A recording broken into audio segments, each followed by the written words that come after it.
Have you ever read a newspaper, a report, or a posting online and couldn't believe the data you saw? Last week, Michael Hillman spoke on AI and the news. Today, we're going to talk about what data is, why we have reactions to it, and how leaders can harness it. Stay tuned as Justin Evans, author of A Little Book of Data, will demystify the topic.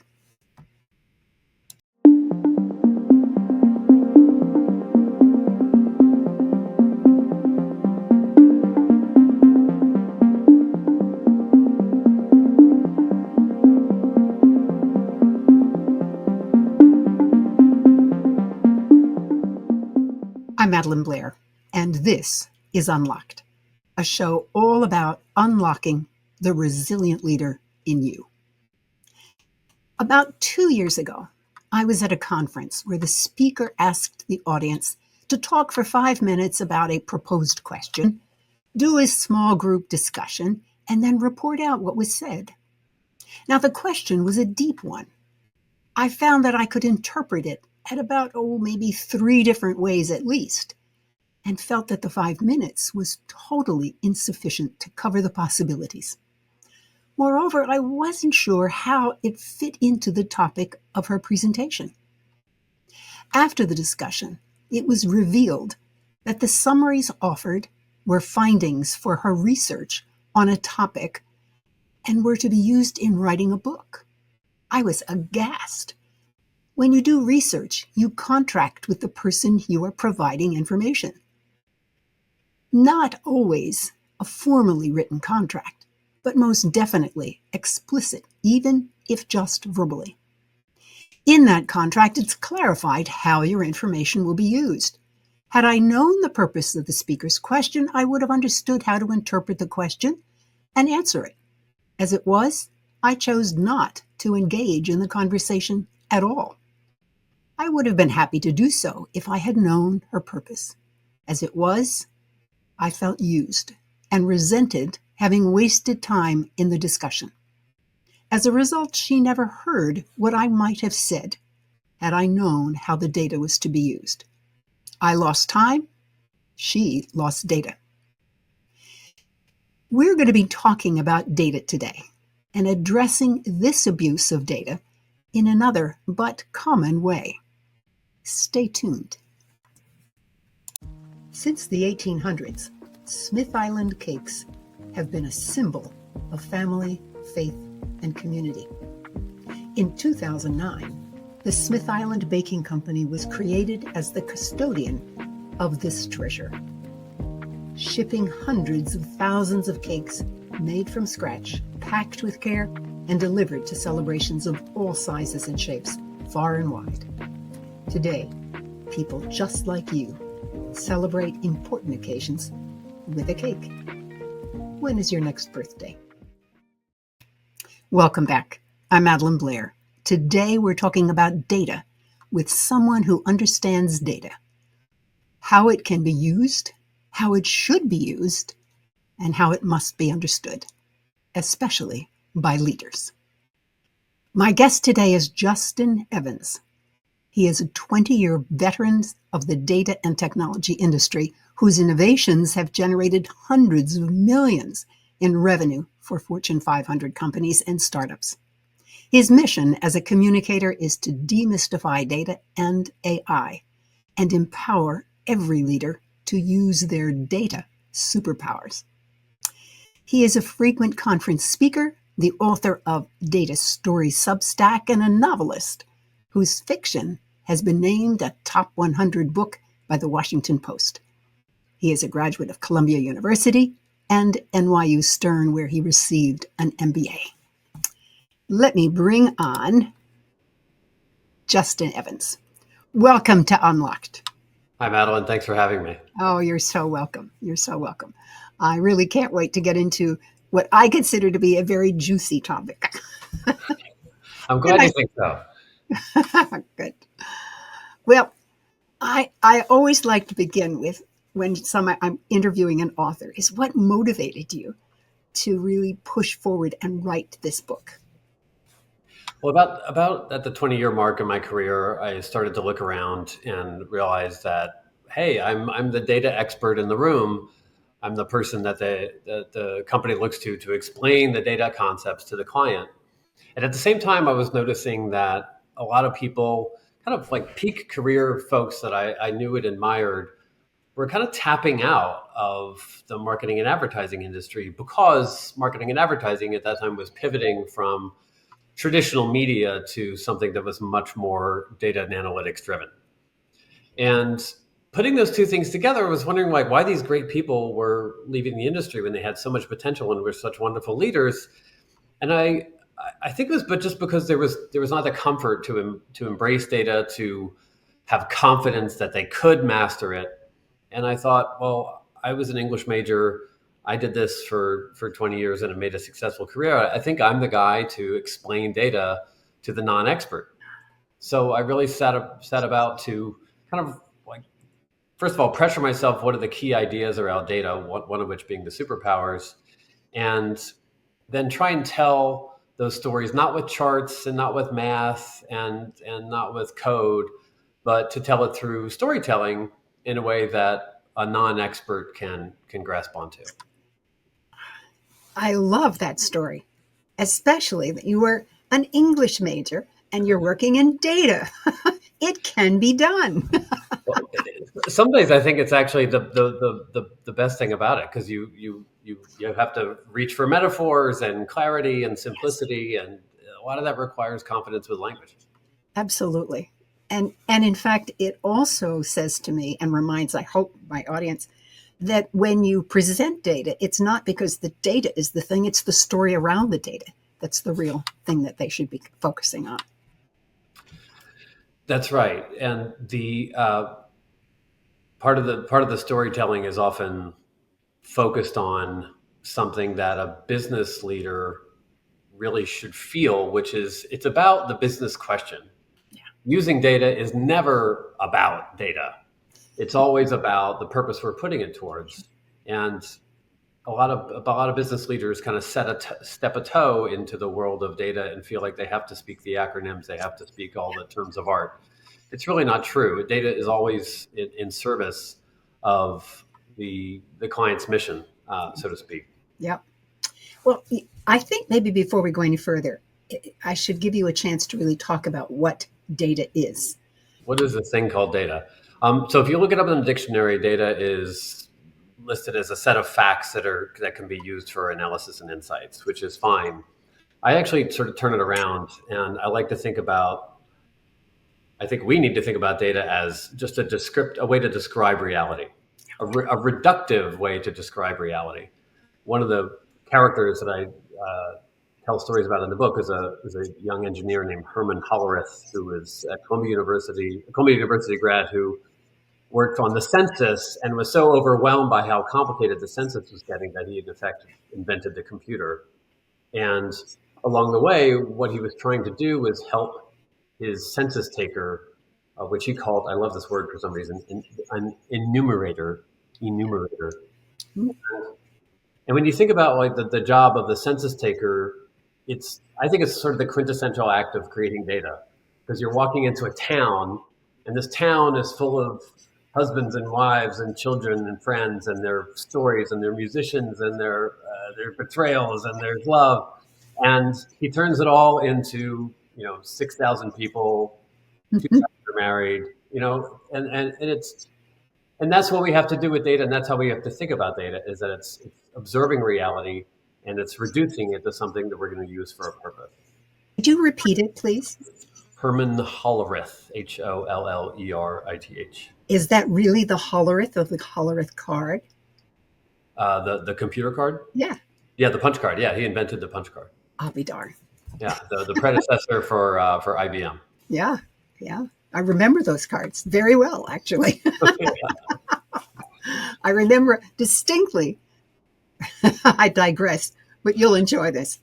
At that time, that's how your programs were recorded also, was Right. from the Hollerith card. And I was walking across, I can't remember the name of the street in Philadelphia because I had to go to a data center in order to run my computer, run my program. and a wind caught my cards, and 1,000 cards Oh my spread gosh. around. But the day before, I had duplicated them, and so and so I had a backup. Well done. Well played. Gosh, I haven't thought about that in a long time. That's going to be the opening of the movie of the Little Book of Data. There you go. Well, data also inspires in people um, a lot of feelings. Yeah. I'll talk about that a bit. Yeah, I think that in the book, I call it the four stages of data denial. One is that it doesn't really pertain to me, so I can deal with it later. The second is I'm intimidated by it.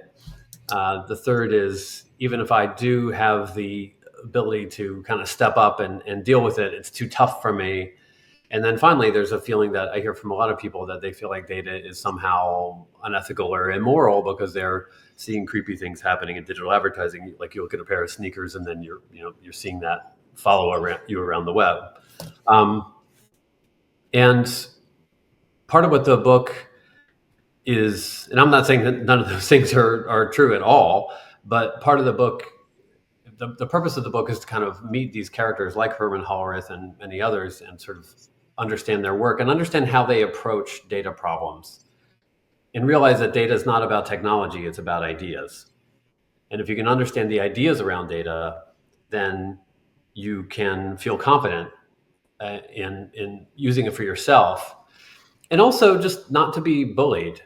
There's this class, having been in the industry, I can attest that there are people who are what I call data bullies, who just love the fact that they know more than you and love to drop the acronyms and love to talk about the technology and watch you kind of shrink as they talk about these things.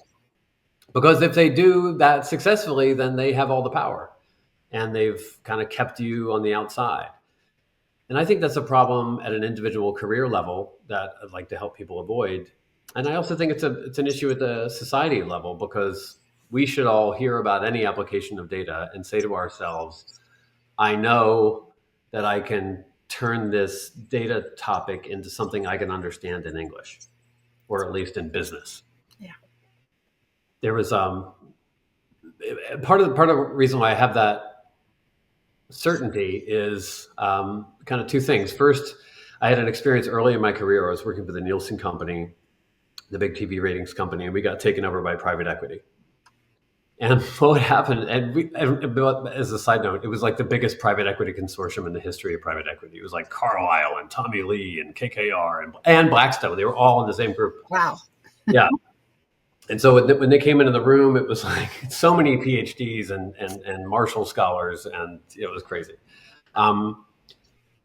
And so the Nielsen executive would sit in the room, and all these bankers would sit on the other side of the table. And actually, in retrospect, I have a little more sympathy for the Nielsen executive, but they would always reach for the same tool, which is I'm going to dazzle you with my knowledge, and kind of try and kind of keep the banker on the outside. And this is the one time I think I'd ever use a private equity corporate raider as a good guy in a story. The corporate raider, the bankers were super smart, and they just sat there and they'd say, okay, so how are we using this data? And the data expert would give some complicated answer. And then they say, okay, what kind of data are we talking about? And they were like, oh, there are 50 kinds of data. And then the banker would sort of be very patient and say, okay, let's start with number one. And they would just go through every single one, go through every single step of the application until it was all laid out there on the table. And I was a young professional. I just said, wow, that's incredible. It's really possible. And since then, when I'm in the room with someone who I feel is either a data bully or just not being clear, you have to kind of steel yourself and say, I'm going to ask the really dumb question. And I'm going to keep asking it until they give me an answer I can understand, because I have to be able to understand it. I'm not going to sign up to use something or use it on my customers if I don't totally get it. And that's the way we have to think about data in general, not just as professionals, but in our lives, I believe. That fits so well to my work in resilience. One of the characteristics of highly resilient people is that they are insatiably curious, and they really keep probing until they understand something. And I love the fact that you've just reinforced the fact that that's a really important thing. So when you encounter something that you don't understand, just keep asking questions until you do. I have the feeling that this is much of what's going on when people don't let me say that differently. When people read something and they don't trust it because it's full of data. Mm-hmm. Hmm. Yeah, you mean that we see something that's justified by data, but we don't believe it We because we don't don't. believe it. Yeah. Yeah, I think it's a really healthy instinct. I mean, not well. I guess I have two opposite feelings about that. One is data is very important to our civilization. If we're going to make, for instance, scientific advances, we need data. A lot of times we're now relying on public databases, and a valuing of data in our culture means that we have to value objective truth. We have to value something that it's just the data speaks for itself. It's real. It's a fact. And there's nothing we can do about it. So that has to be true. At the same time, it's an extremely healthy instinct to ask the methodology. Where did this come from? How was it calculated? One of the jokes I make in the book is about methodology, where having worked at many media sales organizations, like you've never seen so many C students become expert mathematicians as the day that the bonuses are handed out. And it's like, well, last year November was a five-week month, and what's your baseline here? And it's like, right, but that's how we should always be thinking. We should always be probing that hard. Hmm. Well, I'm just thinking of the news today and how challenging it is to understand, and that so many people have simply dis- decided that they're not going to believe anything. And Yeah, the um, the antidote I feel like to that, at least as a data professional, is to just is for I don't know, I push this all into the concept of a data person. In the world of data, when you get amongst the professionals, and I've hired many and reorganized teams, I feel like I have a pretty good idea of what makes a great data professional. And there's a lot of it is skills and brains, and so much of it is attitude, ethics, and perspective. And the people that I've hired have been incredibly effective, or those who really feel a fiduciary duty to the client on the other end of the question. There's some client who's got something that's absolutely critical to their business, and they're asking you a question, and you're the expert on the data, or maybe the data is a mess and they're needing you to clean it up and get the answer. And there's this real dedication and feeling of respect and even reverence for that client need and that question. And I think that there are also unethical data people in the industry who don't have that sense of faith, or don't have an orientation towards, I don't mean religious faith, I mean faith in the relationship, who don't have that orientation towards sort of, I don't know, truth and beauty when it comes to data. And the uh, the antidote is to have data people who are really engaged with that ethic and that sense of mission, mm, so that we can help those around us really understand data the right way. it certainly reminds me of the principles of good journalism. Tell me more. Well, You're waiting, and yes, I'm going to bite. Tell me more. well, in the principles, there's this aspect of if you're going to go get facts, which is what you're supposed to be reporting, Yeah. you need to have corroboration of that. And some newspaper editors say you need 3 corroborations before we will put it in print. And I think today of how disparate the stories are from different news sources, and I just wonder what has happened to. And it comes back to your point about good data people have the right attitude. What has happened to those principles and that attitude about facts or data? Maybe you can't answer that. Well, it was actually kind of like an emotional theme in writing the book, because I was meeting so many people, not just people I'd hired, but people I was interviewing. who were accomplishing such wonderful things with data in a way that, I mean, it's a bit of a cliche, the unsung hero. But I'll just mention two. One was an epidemiologist named Sharon Green, who uh, at the time was the head of analytics for the Bureau of Communicable Diseases in Queens in New York City. And they are a team who are responsible for tracking all Mhm. communicable diseases from Zika to West Nile virus to gonorrhea to salmonella. And then one day in February 2019, they got a call and they said there's a disease in China and it's killing people and there's no test and no cure. Good luck.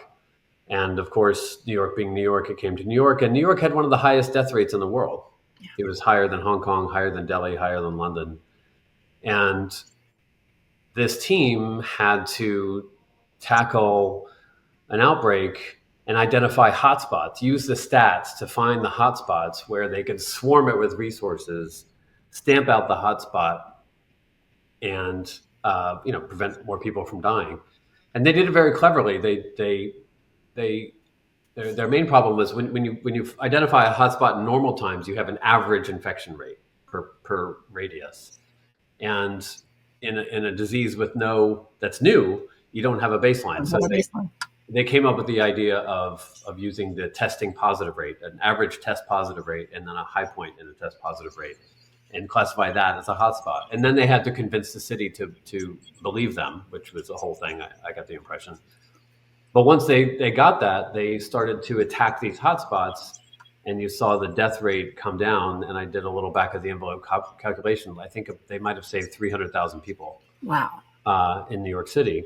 And then I'm sitting across from this person and hearing this story, and she says, "It was my wartime service, and I'm ready to do it again." And I'm just like, "You are such a badass."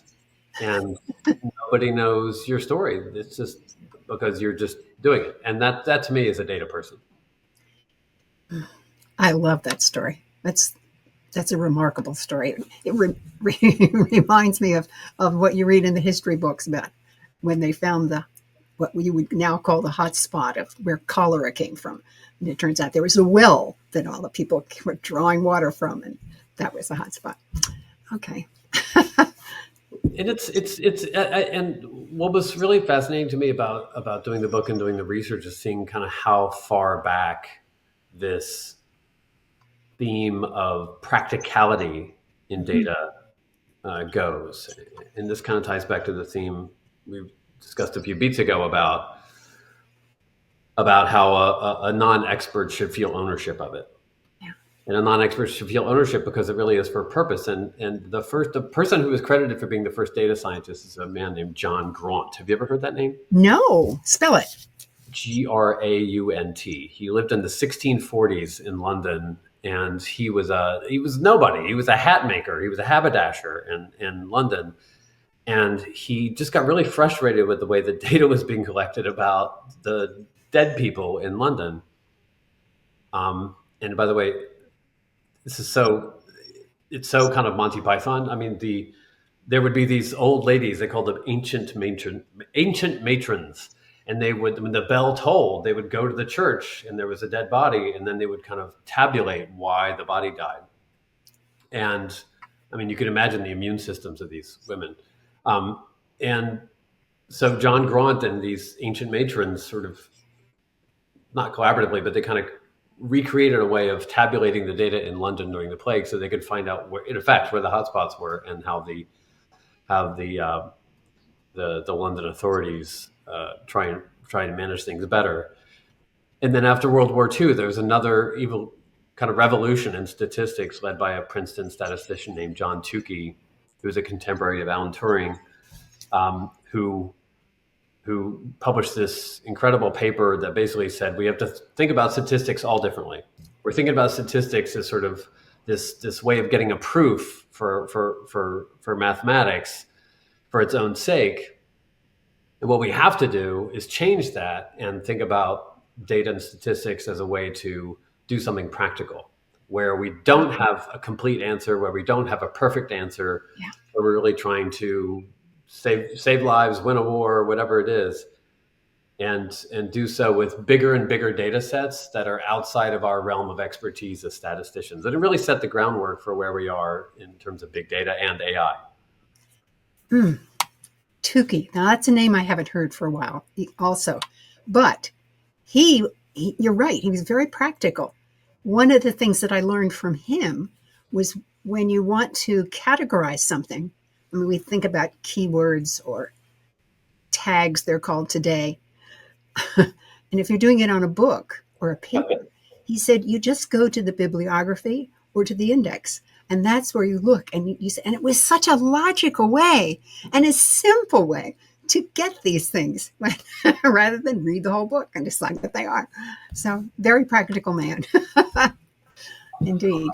Well, I was going to ask you about, why we should care about data, but I think you've covered that fairly well with a rather important topic.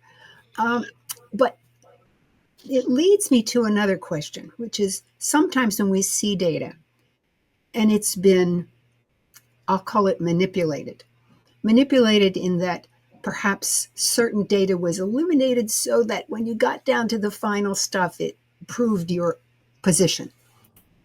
How do you just actually see that? How can you spot it when somebody is really messing things up? You're saying how can we identify it when someone's getting the data wrong or there's an issue? That's another way to say it. Yes. Yeah. I mean, I think everyone who's in a leadership position is there for a reason. It's because they or their organization have expertise in a particular area, and that gives them the authority over everything in that area, including the data and including the answers they might be getting from data. And by the way, I hope the book inspires people to do more data gathering in those domains and sort of say, I'm the expert, I'm the owner. This gives me the right to create data about my domain of expertise. And then I don't know. I think they should apply the rule of thumb. My feeling about whenever I see a data set is there should be about half of it should confirm my expectations, and about half of it should surprise me. So that should be the rule of thumb. Oh, I like that. Half should surprise you, and half should be what you expected. Yeah. Yeah, I like that. Maybe I can coin that, or I'll let you coin it. It'll be the Madelyn Blair. Oh, no. I will create a mental espresso with you saying that. Those are the little 1-minute clips that I do from our shows. Good. That's absolutely fabulous because anyone can do that. I don't care if you are a PhD or you have a GED. You can still understand that rule of thumb. Yeah. Excellent. I think more people would understand data if they knew they could. Yeah, and this is to me is the what I want everyone to feel empowered about with data. I call it the 8% principle in the book, and that's based on kind of treating Amazon as a case study. Amazon, of course, is this massive corporation now, but their focus really had been in the old days mostly on e-commerce, of course. And someone clever there realized that, well, we have a lot of web pages and we have a lot of data about people buying products. Maybe this is a setup for an advertising business. And the data that they used was, which users are buying what stuff. And so once they had that figured out, they realized that they could, target ads to folks who are potentially buying things, but also measure what happened after they saw the ad campaign. And it became like this incredible advertising tool. They could give people the ads for a product they want and measure whether the ads worked. And the other clever thing about it was it benefited their ecosystem. It got people to buy more product, which made them happy because they were buying something they needed, and also it helped the seller of the merchandise. And of course, Amazon was winning both ways. And it ended up being 8% of Amazon's total revenue. And you could probably justify saying that it was 8% of the total value of the company, which is, billions of dollars. And I really believe that that's just such a great and elegant case study for the use of data. And it's an elegant case study for us all to learn from, that there's this latent value in each of our organizations, in each of our domains, kind of embedded in this data. And I think the answer is there for every leader to find out what that is. But it's there in front of you because it has to do with your expert. Sorry, I'll count in screen. The expertise with your customer, expertise with your domain, which could be a geographic domain, but you're the expert on that space. And maybe you can step forward and say, okay, well, what answers could I solve? What problems could I solve? And what data would be necessary in order to do that? And then you kind of step into a new domain where you're saying, okay, now I'm going to think like a data person and try and solve that question. Mm.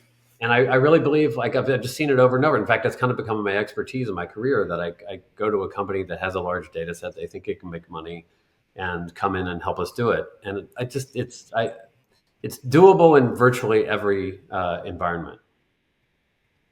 There's no domain, academic, scientific, nonprofit, profit, that for profit, that doesn't have that opportunity.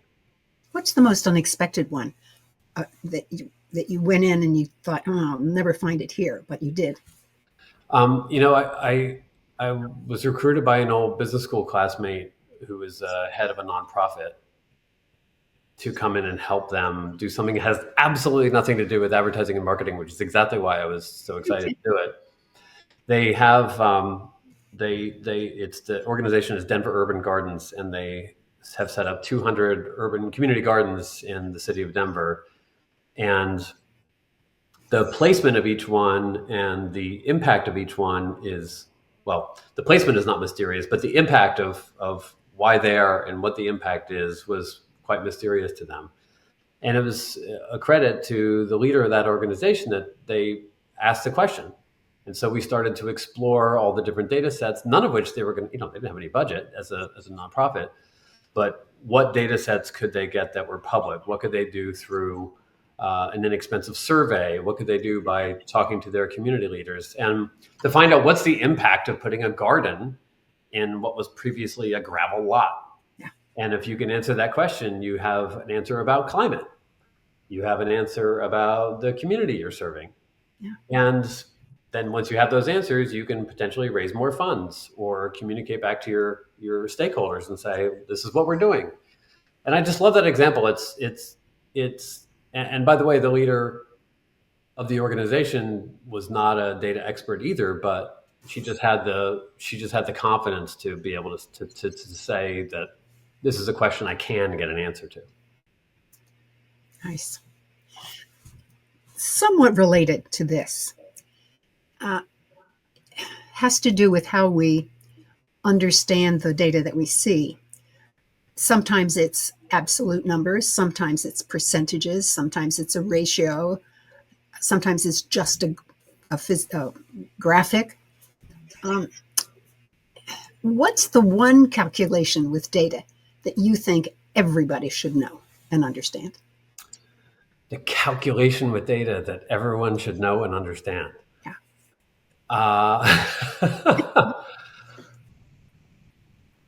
I'm a little stumped on that one. Because I don't think there's sort of one formula that is the catch-all. I will say that there are some principles that you should apply when you're thinking about data, which have to do with simplicity. Mm-hmm. One of the superpowers that data provides us is the ability to crystallize complex information. And a lot of times that means there's a lot of complexity behind the scenes, but you have to go through the hard work of simplifying it for yourself and for your stakeholders. So 2 examples I use in the book are, one is the founder of Standard & Poor's, a man named Henry Varnum Poor, who lived in the 1800s. He was born in Maine, and he was obsessed with railroads.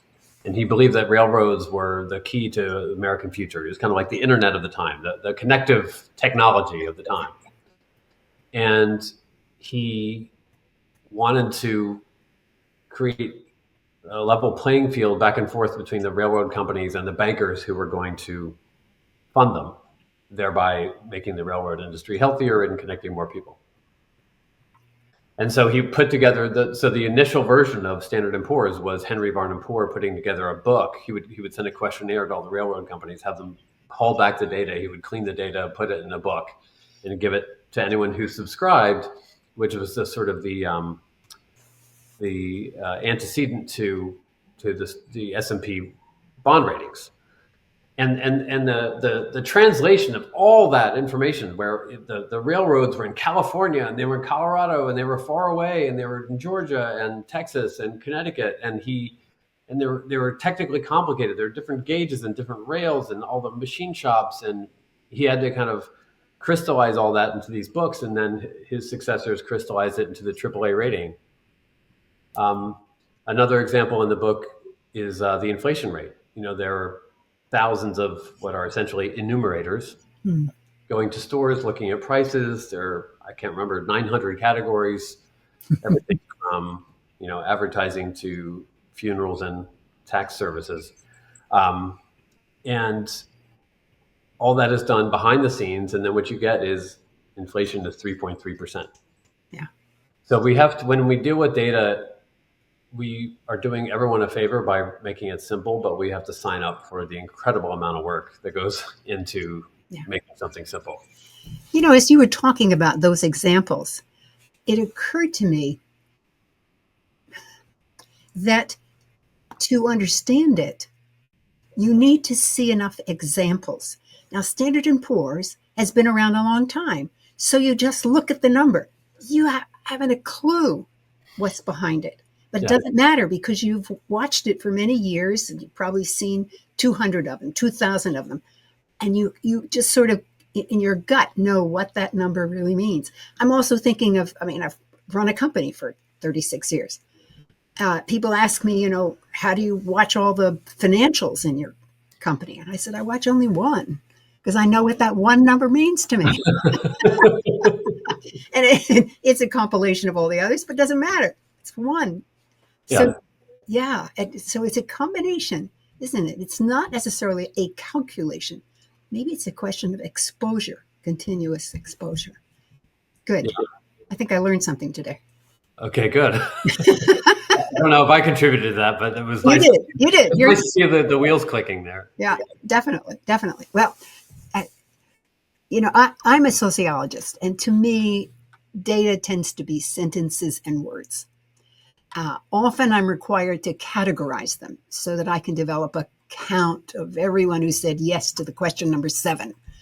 But in the end, I always kept returning to the actual words used and the ideas that they generated in my mind. You say, not today so far, but maybe you will, that AI is just an accelerated way to put data to work. I wonder if you talk about that and what is data to AI? Yeah, so what we've come to think of as AI today is mainly around the services like ChatGPT and Claude that we use as consumers that are based on large language models or LLMs, as you see it written. And these are models that have been fed all the available words in order to put together a scheme about how words go together, and then a way to retrieve that and talk to us like they're human. So we've accomplished this incredibly powerful thing of basically using data to teach machines to speak and hear, which is monumental and extraordinary. You could argue, though, that really what that does is it creates a new interface between humans and machines where we can talk to each other, and we don't need coders to do that translation, which means that it puts AI into a position of kind of being like the robot who can be given tasks to do and do them. And that's why all the rage now is around agents in AI.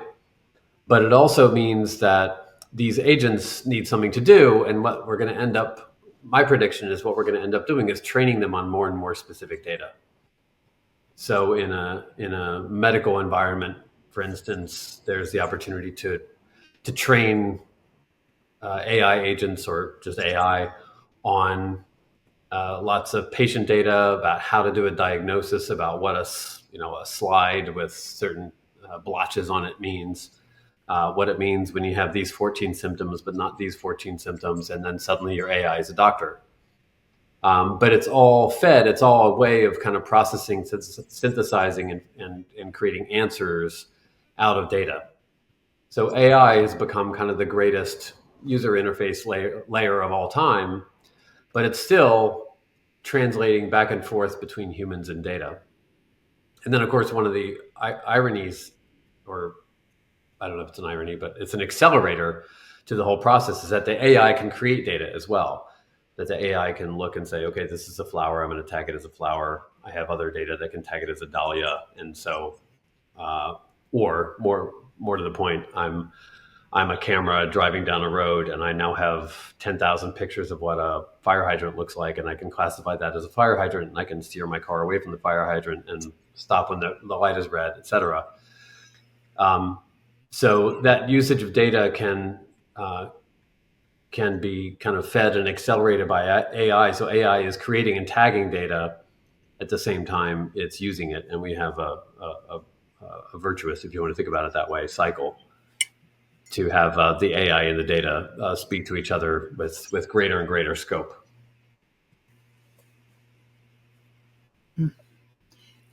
As you describe it, AI, in my mind, has just been demoted because we want to think that it thinks. And what I'm hearing you say is it's just assembling lots and lots of data. That's exactly right.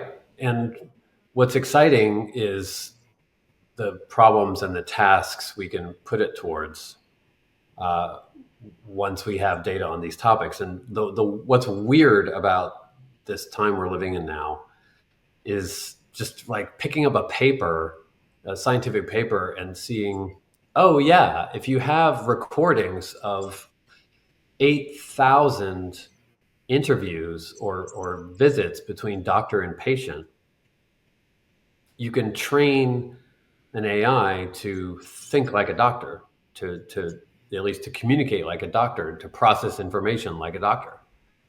And so when we stumble upon these kind of niche data sets, now AI can tackle a niche problem. I'm chuckling because I like to track what companies are getting investments in data and AI.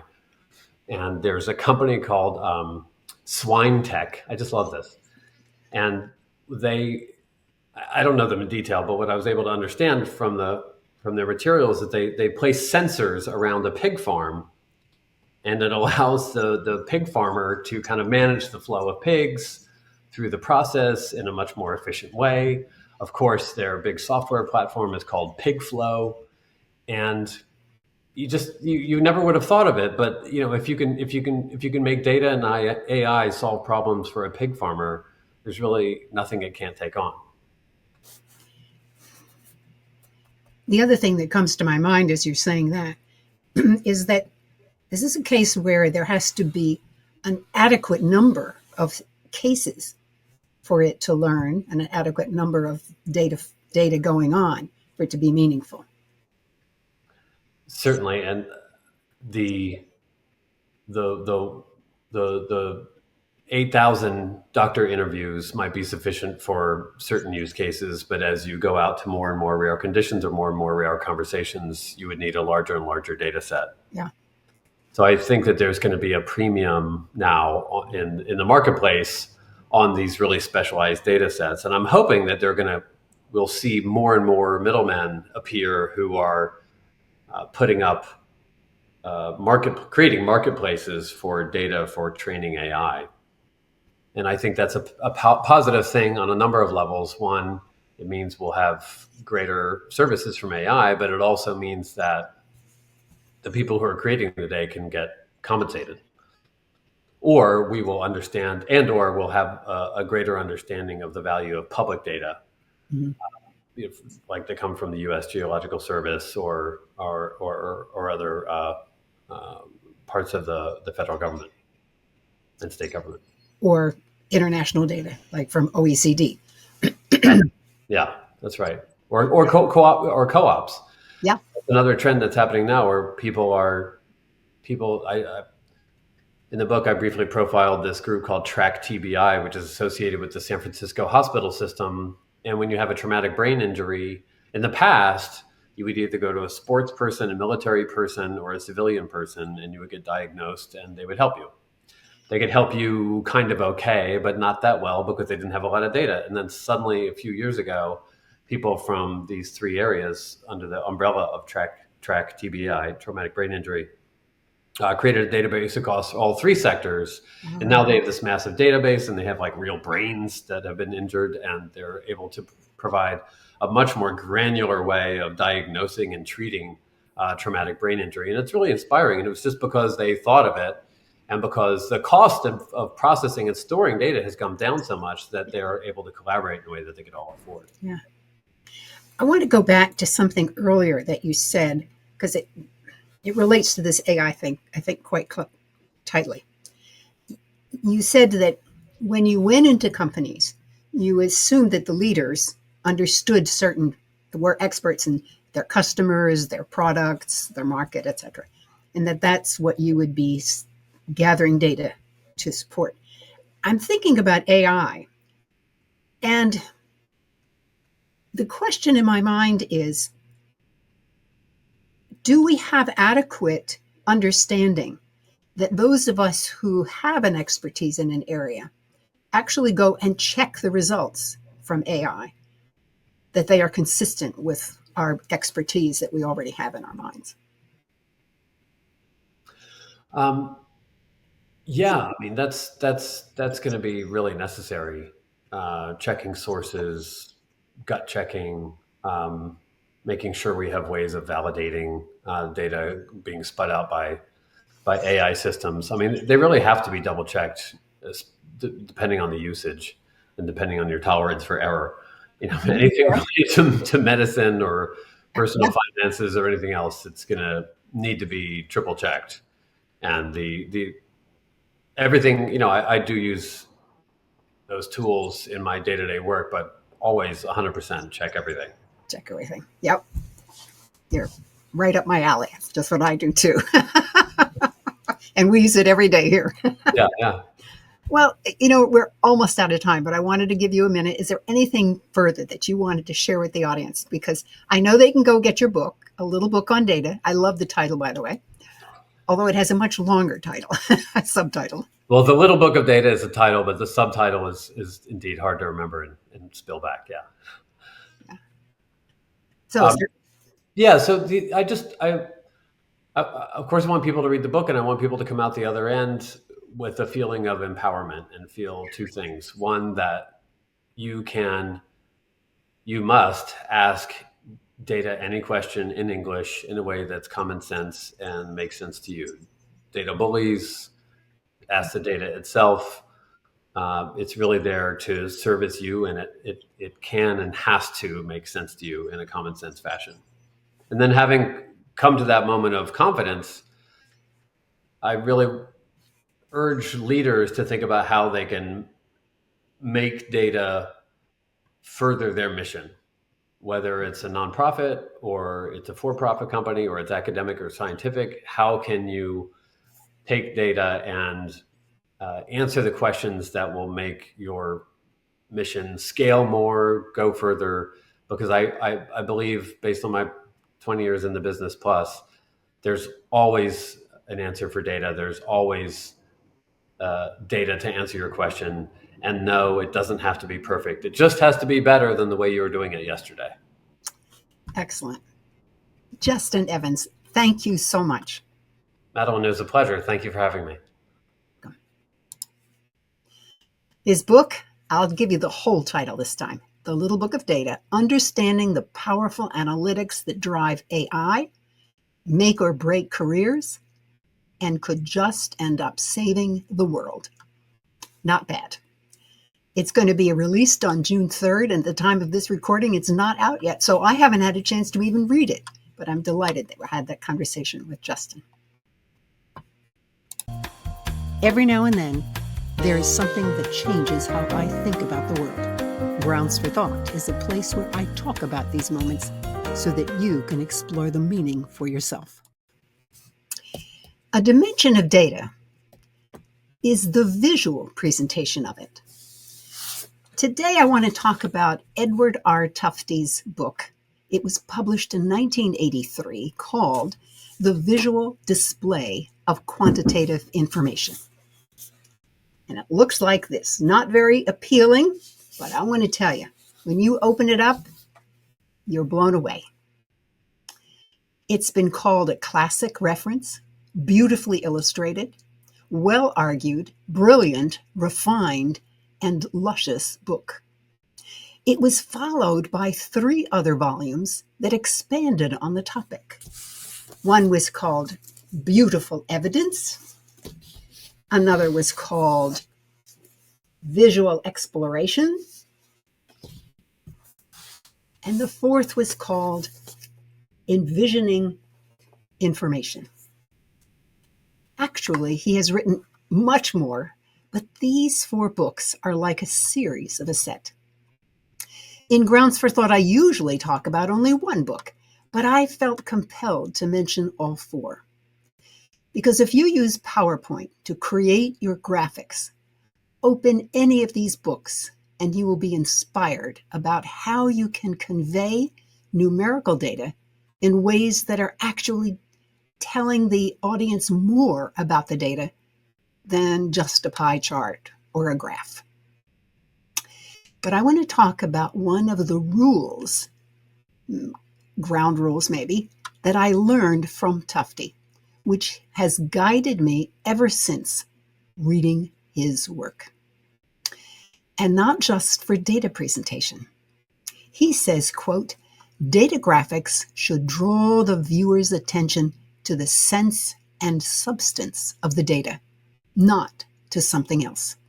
He even proposes what he calls the data ink ratio, which is the data ink of the data divided by the total ink used to print the graphic, which if it were perfect would be a 1. The number, the numerator and the denominator would be the same. Now, ink, I know we don't use ink a lot today, but you know what I'm saying. How much space, what characters, what's on the screen. So if the graph uses more ink than necessary, or ink that can be erased, as Tufte says, can be erased without loss of data information, the value is less than 1. And he then shows numerous examples of how the extra ink actually can confuse the reader. I don't want to use the images. It's a violation of copyright. But you can always look in the books. I know that you don't tend to use ink these days, but the principle remains the same.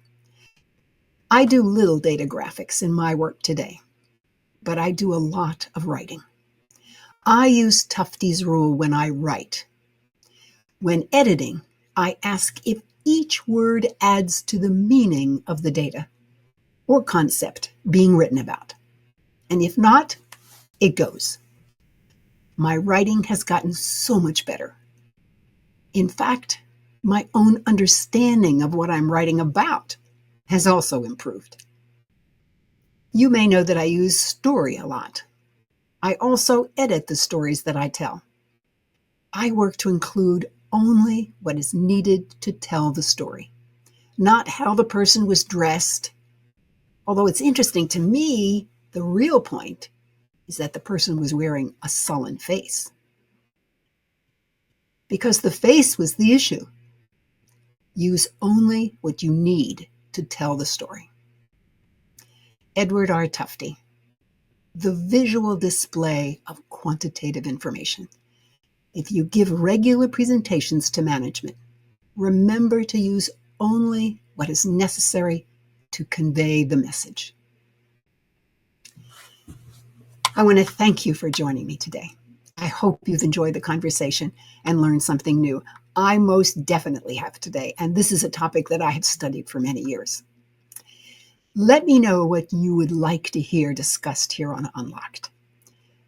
Just send me an email at madelyn@madelynblair.com. In fact, just this morning, I got an email from somebody telling me that I was hitting things right on the nose, and that said so much to me that I'm picking the right topics, but I may not be picking the one you want to hear about, so let me know. I'm Madelyn Blair, wishing you infinite possibilities as you unlock your resilience.